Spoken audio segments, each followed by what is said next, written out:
the first is genuine love. Notice how he starts there in Romans 12:9. Let love be genuine. This is really the heading.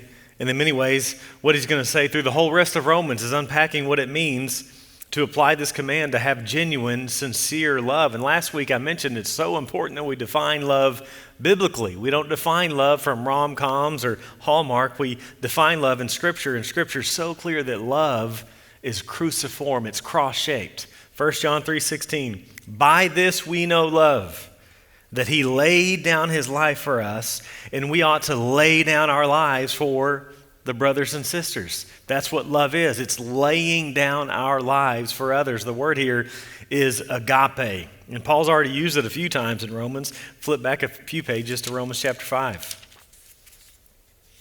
He uses the word in Romans 5:5.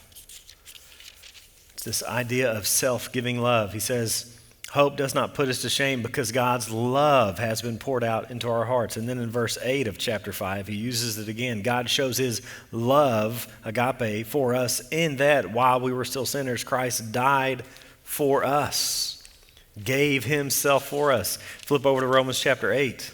He uses the word in verse 35. Who shall separate us from the love of Christ? And then he uses it again in verse 39. Nothing can separate us from the love of God. Biblically, love is giving of self for the good of others. Jesus laid down his life, and self-giving love is the hallmark. It is the key characteristic of the Christian. It is the heart of discipleship.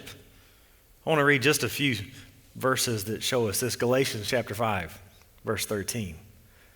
You've been called to freedom, brothers and sisters, only don't use your freedom as an opportunity for the flesh, but through love, serve one another. For the whole law is fulfilled in one word, you shall love your neighbor as yourself. The whole law. Then we have a whole chapter on it. For the sake of time, we won't go there, but 1 Corinthians 13. Or listen to Jesus in Mark chapter 12, verse 28. One of the scribes came up and heard them disputing with one another, and seeing that he answered them well, asked him, which commandment is the most important of all? And Jesus answered, the most important is, hear, O Israel, the Lord our God, the Lord is one, and you shall love the Lord your God with all your heart and with all your soul and with all your mind and with all your strength. The second is this, you shall love your neighbor as yourself. There's no other commandment greater than these. This is hugely important.